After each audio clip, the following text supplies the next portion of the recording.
And we are back, ladies and gentlemen. Appreciate y'all for tapping in with us on the Doing All Right. Y'all be sure to follow Brian Broaddus for all updates for our Crown Global Media stuff. I know you're excited to talk about it, Brian Broaddus. I'm always excited to talk about it. I know people, yeah. We'll tell them later. I would pull back the curtain. Okay, what you got? Today, Voch and I did glamour shots. Oh yeah, we for did the website. That. We did do that. Yeah, yes sir. Yes sir. And thanks to Scott Agolnick over at Cowboys PR for letting us be into the Cowboy library. Mm-hmm. So we're able to like use props and stuff. Mm-hmm. Folks, if you didn't already know this about my wonderful co-host here, in real life, he is every bit of an actor and ham as he portrays on all his work here, on all his programs. Man, what's a ham? My man, what's nobody, a ham? it's an old man term for like kind of a ham, kind of a show off kind of a guy. Oh yeah, for sure. I'm definitely one. Yeah, go ahead, please. I just want to let you know that professional photographer, former Dallas Cowboys photographer, came and took shots of me and Voch. I got there a little early. Voch was confused because my directions weren't great. So I got there early. And so Jeremiah's like, let's see what you got, Brian. So we're clicking pictures. I got the Super Bowl ring on. I'm just kind of posing pictures. Folks, my man Voch comes rolling in. And immediately he puts on the sunglasses. Immediately. Just right. And then the next thing you know, he starts kind of giving it like, he's like model man. He's just kind of like looking, holding the Super Bowl trophy, kind of acting like he's looking at his watch on the phone. Exactly. He's doing all this. Jeremiah's just like, he's taking, and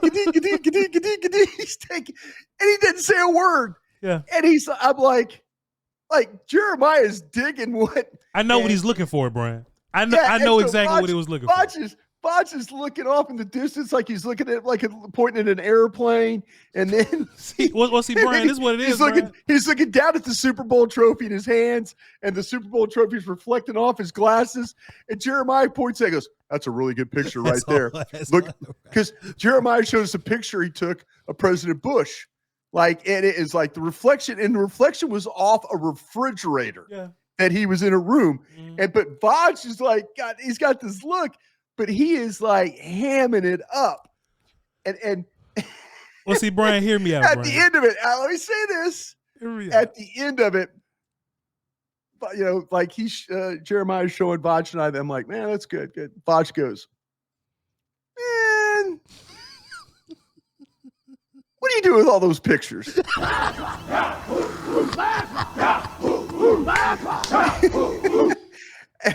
I looked at Voch and I said, we paid for them. They're yours. See, bro. So you start to see these glamour shots of they coming out. They coming out. They're coming out. I'm gonna pick my one or two that I have, and you and I took a couple of pictures together just for our website and stuff like that. And folks, this guy is so much fun to hang out with because he knows his role. I know the game. He knows, and here's a professional photographer just he's hitting that thing, he's angling it up and all that. Voch is he's doing and I'm just sitting there holding the ball, like a dope. Well, see, Brian, this is what it is. I am a seasoned character. I'm a content creator, right? You were awesome. You were awesome. So, ladies and gentlemen, when Brian took his picture, he literally went. He just smiled. Brian smiled, took a picture. Maybe one with the ring, one with something else. I was at the NFL helmet. Had the ball, kind of like, but my man Voch. This is art. This is art for him. And Brian, I'll tell you how I got here, Brian. I'll tell you exactly how I got here. Because I'm a former offensive lineman. Sure. And the newspaper didn't get pictures of offensive linemen. Got the face covered. Yeah, you're down in the trenches. Yeah, absolutely. I got cool with the newspaper cats and Natchez, and I was like, "Look, man, I'll give you good shots. Yeah. I'll pose for the shots.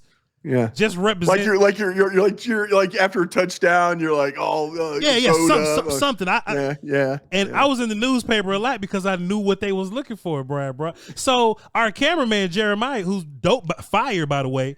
Yeah, he's Dax. Yeah, he's Dax person. He's Dax dude. He's an art guy. You know what I'm saying? Yeah, so I don't want to. He's an art guy. So I don't want to just walk in and smile. I'm gonna look at this Super Bowl trophy like, wow.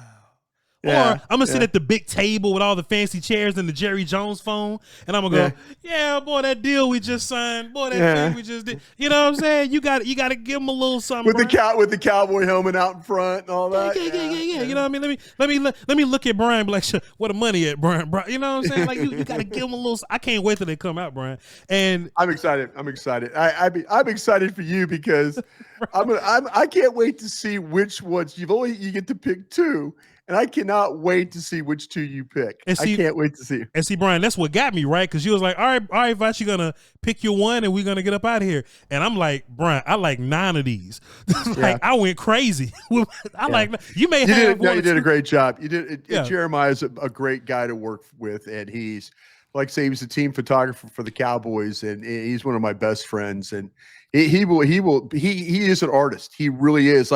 He was quick to point out with the reflection of the Super Lombardi trophy in your sunglasses. And he goes, blow this up. Look how cool this looks.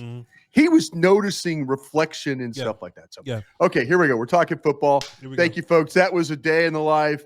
Football starts at 6:38. Yeah, the website. Yeah, the 6:38. Like I say, we're doing this for the Crown Global Media website that we have. So that should be up. These pictures were one of the last things we're going to do. It's information about me and Voch and all the things, and the shows are going to go there and stuff. So when it gets up, check it out. There's ways to contact with us. So thank you, Voch, for coming over and helping us out with those pictures. Appreciate you, bro. So we getting these like tomorrow, or like next week or something? Because I want to. My man is an artist. He's probably touching stuff up, probably making me look a little better than you if he could. Can't do that. Wow. Can't do that. Man, Brian, no, he is. Yeah. He's going to send them off to me. So yeah, as soon as I get him, I know what you're going to do. It's the I'm gonna find a rap song and I'm gonna get on Instagram and we're gonna make a little thing. Okay, clear your throat now. Football starts at 7:33. I like that little bit that we do. We should do that every single time. Football starts at 7:40. Yeah, football starts at 7:19. Man, Brian, I thought something was so interesting, man. You know, I was doing this video. Yeah. I was going over Cooper BB and his combo blocking. You know what I'm saying? Because we were talking about that, yeah. I thought he was really good at it. You know, him and Tyler Smith got really good. And I was having a conversation with my guy Foots the King about it. Foots the King, Foots the King. We'll have him on. Here's another old school adage for you, Brian, bro. Foots the King don't believe water wet and grits is grocery.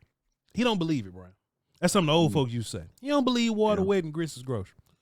So I'm trying to explain to Foots that I understand Cooper BB was your 3rd round pick and Tyler Gayton was your 1st round pick. Yeah. I knew it wasn't going to take Cooper BB that long to get acclimated to the National Football League. Yes, sir. Everybody could see that with traits like this, those guys have to get developed a little bit. It's kind of like floor and ceiling, right? Cooper BB is naturally a strong guy. Yeah. And you can make mistakes when you're strong guy. Right. Gayton is far superior, a better athlete than Cooper BB. Sure is. But if you ain't strong guy at offensive line, then you got to make your tools work for you. It just so happens that he ain't tools guy neither. He's not hand tool belt. He's not technique tool belt guy just yet. Right. Man, Brian, that made me wonder, man. Overshawn started playing real early and he was cool before he got hurt and all that. Bullfowl did fine, but more towards the end of the season, he really, you know what I mean? There you go. Marshawn Nealon. I see where you're going here. Marshawn Nealon got hurt, so he needed the reps. You know what I'm saying? Yeah. Brian, let's go down our 2025 rookie class, and let's just kind of project and forecast. We could call it early success or whatever, or what's it going to take to get that kind of success? But just what's it going to be like for them to get acclimated to the game? How long is it going to take for those guys to get acclimated to the game? And we ain't got to talk about everybody because we're probably going to see more of Elijah Clark than we are King King Basote. You know what I'm saying? Yeah. So let's just talk about a handful of these rookies and the learning curve they're gonna go through. And it all starts at Oxnard, by the way. I'll be there July 21st through the 29th, by the way. That's 4 weeks from tomorrow. It's flying. It's flying. It is flying. It's flying. Brian, going back watching Cooper Beebe his rookie year, knowing that Cooper Beebe's strong and high floor guy, watching him his rookie year gives me so much confidence for Tyler Booker. Ooh, because everything that we like about me do something real quick if I could, quick. Please. You were, and I like to give people credit for this when they say the right thing. You had some questions about Gayton and the learning curve. I remember having this conversation with you about it, and you're like, well, hey, Brian, they walk these plug and play guys out there. I don't see this as a plug and play. I don't see this as plug and play. And I'm like, well, they'll work with him. You're trying to kind of talk yourself into it. But you're right. You're right about this, because when you look at Booker, his body of work, the reason these plug and plays work, and especially with BB, third round player, but how many damn games did the guy play in college? 4 years worth. Yeah.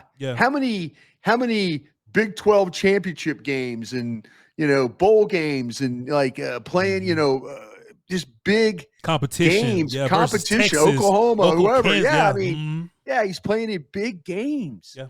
And you with Gayton, it was Oklahoma, but he wasn't like he was any big games. Sure. He was against OK Texas, State though. Okay. But it wasn't like 40 of them. Yeah. It wasn't 40 games. Yep. It was 10. It was 8, 10. He made starts. Great. But he didn't. And this is where you look at Booker and you look at the games he's played in. Tavondre Sweat, Byron Murphy, like last year he was fighting those guys.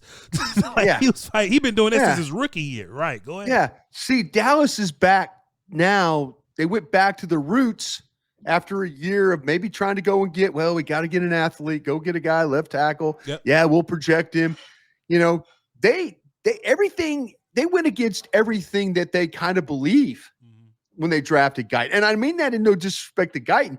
I'm just saying he did not check all the boxes that they've had before. Yes. And they'll probably say, well, what about Tyron Smith way back? Well, that just kind of started it. He was a 20-year-old kid. Mm-hmm. But you could watch him play at USC, and the Cowboys draft a lot of Senior Bowl guys, Brian.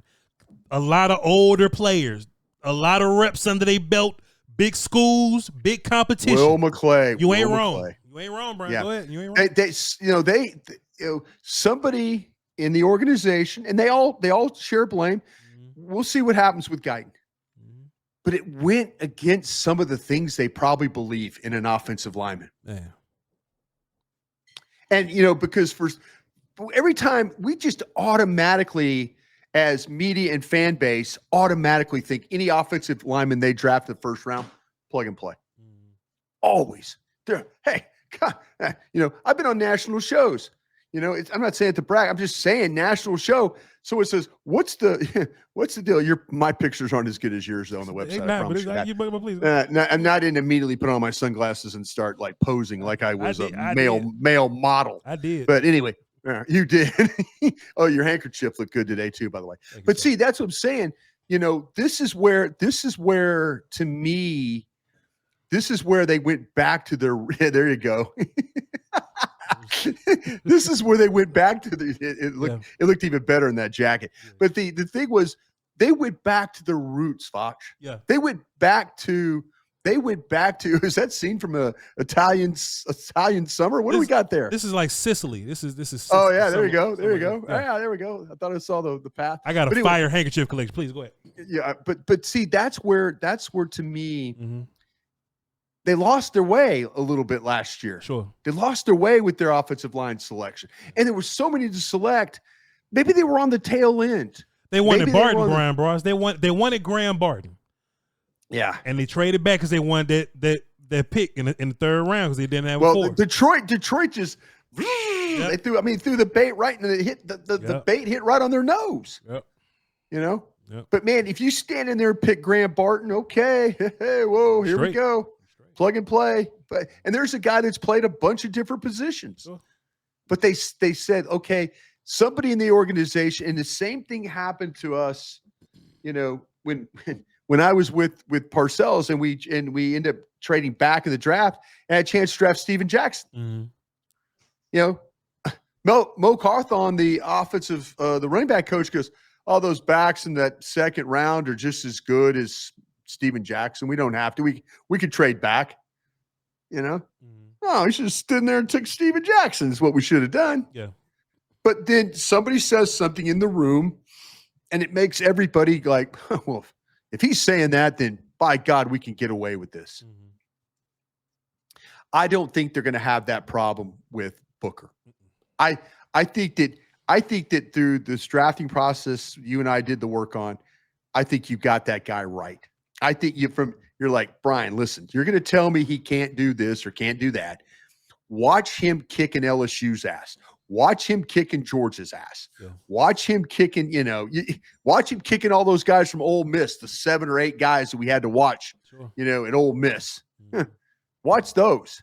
And you tell me, okay. But we were having a hard time with Gayton, like, oh, okay, this game. Oh, okay. I don't know. With Booker, it was like, whoa, okay. Okay, big fella. Yeah. Okay, we get it. And then Brian, think about this, what you naturally want to do is to pull back on your optimism because that's a rookie. You know what I'm saying? Like, hey, he's a rookie, da-da-da. But, man, Brian, like Cooper Beebe did fine. Tyler Booker as a draft prospect is much higher. Like, I think he's much stronger, powerful. The pass setting is better. The IQ is there. And Beebe had to move to center. You know what I'm saying? So even through all that, Beebe still had a rookie campaign that he can be proud of. I think Tyler Booker has 2 times that. I think he has 2 times that. I don't think he'll be better than Smith or anything. And he may not be better than like Terrence. You know what I mean? Terrence may have a good year. I don't know. But I don't think we're going to walk into these games worrying about Tyler Booker. That first game is a doozy. Jalen Carter just happens to be a guy. You know what I mean? And I think, to be fair, Gayton's opponents that he had to go up against last year was ridiculous. Like, he had Myles Garrett week 1. It was rough. You know what I'm saying? I think Jalen Carter's going to be a cool little fight. If Booker beat the hell out of Jalen Carter, I'm going to jail. But, like, after that, I think Booker's going to be a day one star, Brian Broaddus. I'm with you. I like how you described it. Man, Brian, I kept thinking, right? After I stopped thinking about Booker, right? Yeah. I started thinking, man, the priority pass rusher gets all the attention, Yeah. So just think about if you're Shamar Stewart and you go to Cincinnati, you're like their main pass. I mean, Trey Hendrickson probably ain't gonna be there. So you like their main pass rusher. Abdul Carter's gonna be like a main pass rusher over there. You know what I'm saying? Over there in the Giants or something like that. Brian, Donovan Ezrau is like your third threat here. Yeah. You know what I'm saying? He has the luxury of rolling out there and Micah getting all the attention. Right. And then Dante Fowler's not going to get as much attention as Micah does, but Fowler's going to get a ton of respect over there, Brian. Right. Brian, what do you think with Coach White Cotton and how Eberflus is, and we know that Donovan Ezrau is going to be, because we was, with the OTA stuff, right? We know that he's going to be deployed all over the line of scrimmage, all over the D-line. Right. Brian, I don't think this learning curve for Donovan Ezrau is going to be too bad, Brian, because what's going to happen is in these rundowns, he may not even have to be on the field. Sure. And when it's time for these pure, clear passing downs, he's the third, fourth threat out there, Brian Broaddus. I like what you're saying. I'll tell you what. Remember when we were having our discussions about him? Sure.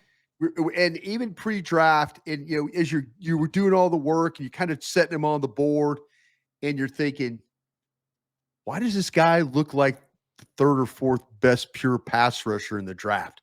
Remember we were talking about him and Green, the guys, the Marshall kid, and all that. We were kind of talking about, we had some questions about kids. Yep.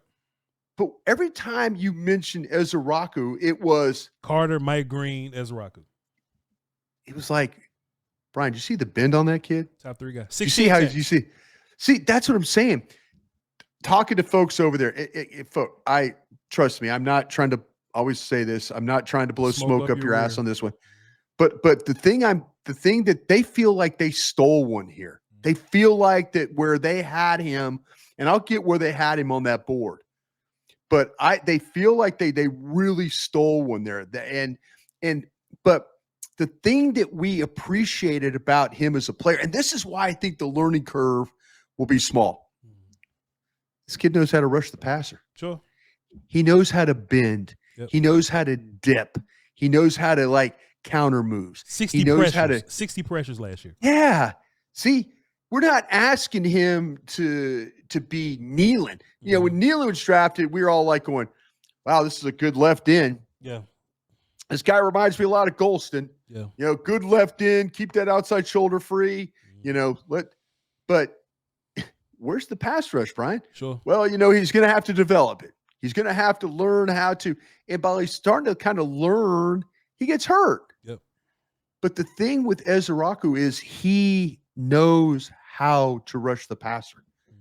And you said it. He might not be on the field for certain downs, sure, but there will be ones that will be packaged. You always talk about that NASCAR packages and stuff.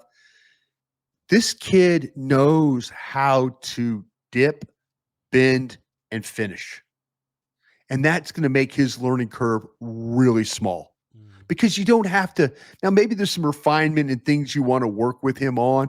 You know, maybe Micah gets with him and says, listen, man, if you're playing against some of these tackles, say you're playing against Lane Johnson, this is what you got to kind of think about when you're going against Lane Johnson. And when you're going against Jordan Mailata, this is what you got to think about right here, you know? And so that's where the learning curve will be for, in my opinion, for Ezraku will be learning the guys he's going against and how to attack them. You don't have to teach this kid to pass. You could refine the things that he's doing as a pass rusher right now and implement them as part of what you're doing in your packages. Sure. This is like, you know, we talk about Nealon, and I like Nealon. Nealon don't rush the passer like this kid does. No. If Nealon had the ability to rush this passer like Ezraku had, then you would say, wow, kid plays the run, he rushes the passer. You know, geez, that might be a first-round guy. Sure. You know, Ezraku should have been a first-round guy. He should have been. When you watch his tape, yeah, that should have been a first-round player. Yeah. That should have been a 26 to 32 player. Yeah. When it's all said and done. On my board, he was 28. And, you know, for whatever reason, you know, players fall in the draft, Brian, but, you know, teams suck at draft. I be saying that all the time. Teams suck at draft. But I sincerely believe, Brian Broaddus, that Donovan Ezraku is he's not a guy that you got to force out there. He's not a guy that you have a force out there, and you got a clear role of what he got for you right now. Yeah, a clear role for him. Right. And I think the most important part is that he gets to sit behind Micah and Dante. It's not like, okay, well, Micah's gonna line up over there against Evan Neal, so Donovan Ezraku got to go against Andrew Thomas or something. Andrew Thomas, yeah. Donovan Ezraku gonna be blitzing from B gap somewhere. You know what I'm saying? Or they'll put him on Evan Neal. Oh, they're standing him up, and they're moving him around. They'll move with him no Micah, he was playing a little of the Micah role. Sure. I'm really, really excited about Donovan Ezraku, Brian. I think he's gonna get more rushes than Sam Williams will. Okay. How about this? Learning curve on Booker, learning curve on Ezraku. I think I got Booker higher than Ezraku because Booker has so much natural power to him. And as an offensive lineman, if you got power at guard, you can make mistakes. That's why Tyler Smith, his hands still weren't perfect.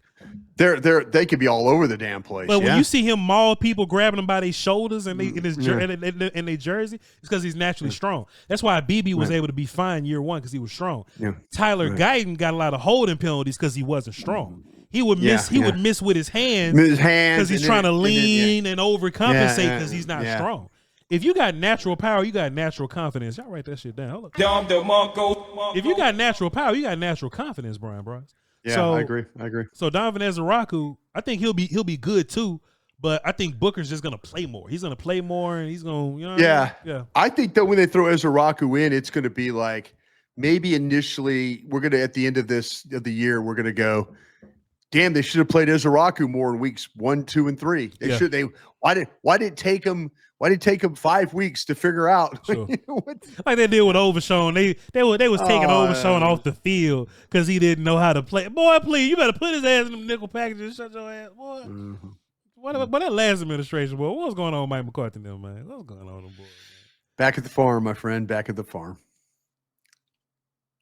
Now, Brian Savone revel. I think this conversation about to go a little differently for him. Yeah, it is. I think cornerback in general is a little tougher. It is. And I think coming off that knee is going to be a thing too. Challenge. Even if he was perfectly healthy, that's still something to overcome.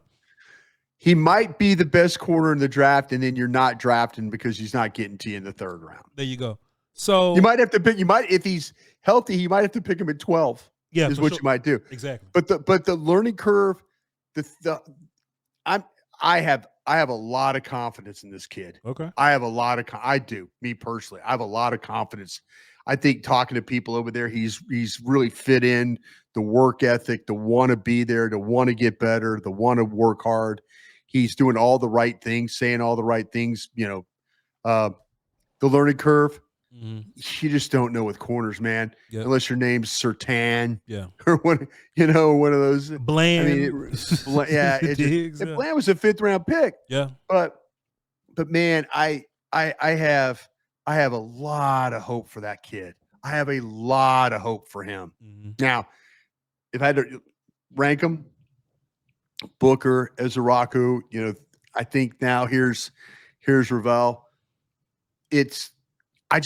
What I want for him, I want him the minute they open training camp for him to be on the field and going. Mm-hmm. I don't want you and I out there watching him work with Britt Brown for 4 days and then they put him. Please let him be day one go. Yeah. That day one go. Because that's what happened to guys like with K-Sun and guys like that. Mm-hmm.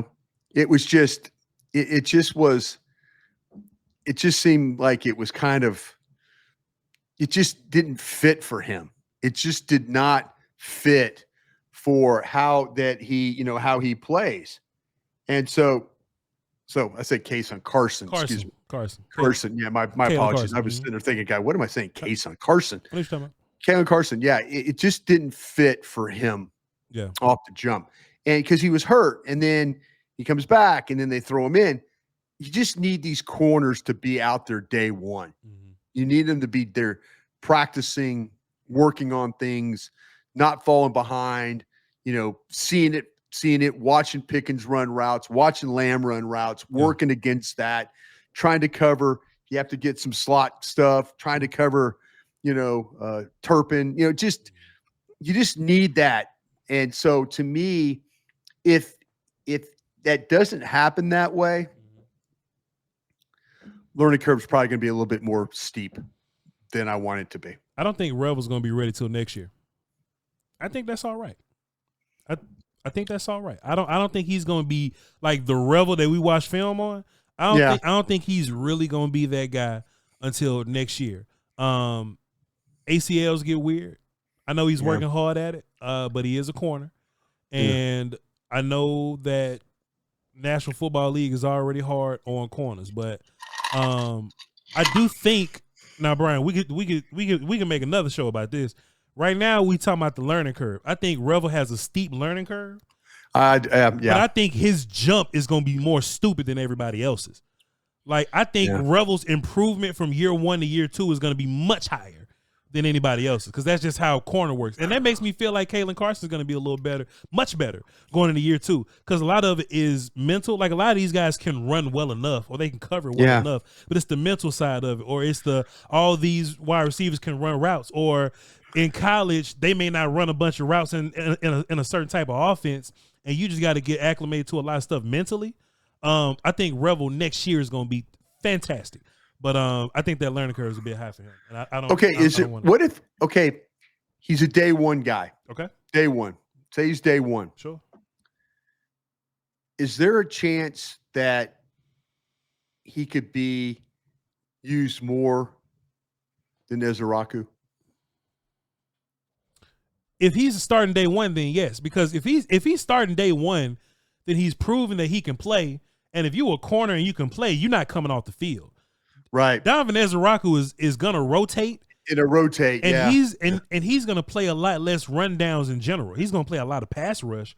But if Revel shows up and he beats Carson, and he's on the other side of Elam and Bland's in the nickel, and we don't call Gilmore, then Revel's gonna play every single down. Yeah. So he'll play. But more. you think he can play every single down, but the best of him is going to be year two. The best of him is going to be year two. I think he's going to run into some struggles because he's a rookie corner. You know what I mean? I think a lot of Bland's year one stuff didn't get pushed out all that much. Magnified all that much. You know, he's playing nickel, and maybe not a whole bunch of big plays come from there or whatever. And it was cool. And maybe they was targeting some other people. You know what I'm saying? But I think Revel's gonna go for a little ride. You know what I'm saying? But year two, I think. Well, if that's the case, I hope that Carson steps up. Year two steps up. Yes, so sir. then as Revel's learning, then it's not like you're throwing him out there in week two and he's having to cover the Giants' neighbors and all that kind of stuff. You know, it'll be incredible if we're at camp and we're talking about Kalen Carson looking real good for like 3-4 days in a row. That would be my eyes will be there for sure. Yeah. I got one more for you, Brian. Bro, this is the only one that matters for real. These other kids ain't getting on the field for real. These other kids ain't playing no football. And you can really put these two together. Really, we can talk about them both as a group. Gayton Blue and Phil Mafa. Gayton Blue and Phil Mafa. Now the running back situation. Learning curve, huh? Learning curve. The running back situation is interesting because running back is kind of running back. Like we give it to you and you go do running back stuff. You know what I'm saying? I think this depends on the play calling, Brian. I think if we use Gayton Blue properly and we throw the ball to him and we line him up wide and we get him going for real and we give him a real plan in the offense, I think Gayton Blue will be fine day one. But if we're only handing Gayton Blue the football in between the tackles, I think he may not be as successful early. Yeah. I think if you give Mafa the ball early and he's still shaking people, still trying to be shifty and quickly, I think Mafa have a problem. But if the coaches emphasize to Mafa, hey man, just put your shoulder down and thump him. Yeah. I think he'll be fine. You know, coaching really matters a lot with these running backs, Brian, because these running backs could start and be 1,000-yard rushes for you. That's just how goofy running back is. You know what I'm saying? Yeah. You get enough carries. If you get enough carries, you can get 1,000 yards. Get 300 carries, you can probably get 1,000 yards. Tyrone Tracy looks like a good starting running back right now. Yeah. From last year with the Giants. And he was just a day three kind of dude, just sitting around, just whatever.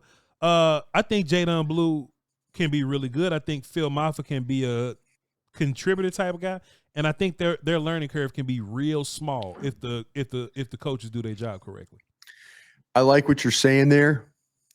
You ain't fooling with it. Ooh, boy, you want another running back up here, Brian. You want Breece Hall. No. Okay. I mean, you know. Okay, go ahead. That's a group that I do kind of. I hope that's a prove me wrong group right there. Mm-hmm. My thinking is, and we'll know this really quick. Right. At camp, is Blue and Mafa making mistakes? Are they picking up the offense quick enough? Yeah. Pass pro and stuff like that. Running the right routes. It's probably real easy to say, okay, we're going to put you out there and we're going to throw you the ball or we're going to hand you the ball. Running backs could be plug and play. Sure. They can be plug and play. I hope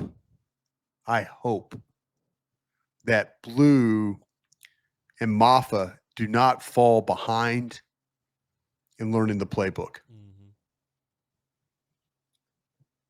Because that's the one thing, and you know this because you played football, so you understand it. Yes, sir. If you don't know your plays, coach can't trust you. Coach can't trust you. Coach ain't going to play you. Yep. So if we go out to camp and we don't see a whole lot of blue initially, is that the red flag for us? And I don't mean red flag. Red flag sounds like a bad thing. No, Brian, you're not wrong. Because Tony Pollard got kept off the field. Yeah. And Zeke was pushed out there. Yeah. Because of pass protection. You ain't wrong. Yeah. But I just wonder if it's not knowing what to do. You know, if we get out to camp, because I know the one thing, I know Deuce Vaughn, and we talked about Deuce Vaughn a bunch. I know Deuce Vaughn knows the plays. Yes, sir. I just hope that because we didn't really hear a lot about blue in these OTAs and mini camps. We didn't see, I mean, there was rotation and stuff like that. But you just wonder, I mean, it was veteran guys. The veteran guys were getting kind of the work. I'm going to keep an eye on that running. We're all going to keep an eye on the running back situation. But if we're out there at practice and all of a sudden it doesn't seem like, wow, Blue made an explosive play. Blue made another explosive play. But it's like he's not out there all the time. We probably need to ask that question. Is he picking up and that's the one thing that hurts rookie running backs. You know, it's not just the blitz pickup, but knowing the plays, knowing where to go, knowing where I need to be, knowing how the block's going to develop, knowing how I need to run, you know, knowing how I need to catch the ball, where I need to be in the route. If we get to Oxnard, and I think the one thing that could hold Blue back is this: if he doesn't know the plays, or he's struggling to learn the offense, and the coaches can't trust him, and then all of a sudden you start to see Turpin do a little bit more of the Blue rolls. You know what I'm saying? The hand him the ball, throw him the ball, that kind of thing. Yeah, that's something. As excited as I am about having Blue, I am going to watch him and Mafa and see how much work they get. And are they picking up everything in the offense? That's the only thing I think they can hold them back right now, or hold Blue back for sure. Yeah. Appreciate you, boss, man. Good job. Appreciate you, sir. Good job Thank you, today, sir. man. Appreciate you having me on, having our little photo shoot. Appreciate you tapping in early on the Doing All Right there. And you know, we're gonna have a fantastic weekend, Brian Broaddus. You know what I'm saying? Absolutely, man. Absolutely. Looking forward to it. Another busy week. Studio work going on still, man. I'm glad I stopped by after my radio show today, and paint going up and trims going up and all this stuff. Our studio's looking nice and pretty. Ceiling going to paint it blacks, make it that TV vibe feel to it, TV studio feel. I keep saying I'm gonna go by there. I just haven't found time. No, I'll tell you. I'll tell you when to come by. Okay. I'll tell you when to come by. Okay. I want to make sure. I want you to come see your office, though. I do. I'm trying to come see I just want to drop off some things, bro. You know what I'm saying? You got a plan or two you want to put in there? I got a plant, you know what I'm saying, like a little crystal bowl to put some peppermints in or something. You know what I'm saying? Make it comfy for my guests, Brian. I get you some business cards you can put on the front right there. Sit them in there. You know what I'm saying? You know what I mean? But you got it, man. We'll get it. After we get done painted, I'll bring you out there. How about that? We'll work on it, Brian Broaddus. Appreciate you, sir. You got it, man. Thank you, sir. Thank you. Thanks, everybody out there that's hanging out with us. We appreciate you guys. Appreciate you all for tapping in with us here every morning on the Doing All Right. Morning. We got to figure that out because we work Friday night, so they get shows Saturday morning. So do they not get Monday morning shows? We really got to figure that out. Yeah, no, usually like Monday morning shows are going to be probably breakdown of the games. Yeah, so we should probably drop them after that. Yeah, like the Friday, you get your show. Yeah. Friday morning show going into the game, and so you'll have it all day to them. Yeah. But you and I've got a busy schedule though too, bro. If you think about it, we're talking here out loud, but I've been waiting my whole life to be this busy. But when I think about what that Monday through Friday gonna be like, it is going to be. And then I got to do Cowboys pre and post game show on Sunday. Yeah, but we got wild games too. Yeah. We've got some things where we might do a show on a Thursday morning, and post up, and then there's a game that night. Yeah, a lot of that going on. Hey man, I'm trying to retire. But don't look for us on Christmas Day because I'll be working and my teammate will be in Natchez, Mississippi. Don't call me handing out gifts to everybody. Don't call me on Christmas. You know what I'm saying? Love y'all to peace, but don't call me on these holidays, man. Yeah. The bank's closed, we close. VOCHLOMBARDI. Tap in with BRYN Broaddus. We'll let y'all know when the photos drop. You'll you'll see him. Not from me, my man. He'll have all everyone. Oh, click on my. I just need two. Just pick me out too. That's all I need. Pick me out too. I'm dropping mine. Hey man, we love y'all to pieces. Enjoy your weekend. Y'all hold it down until next time. There we go. Next time. Crown.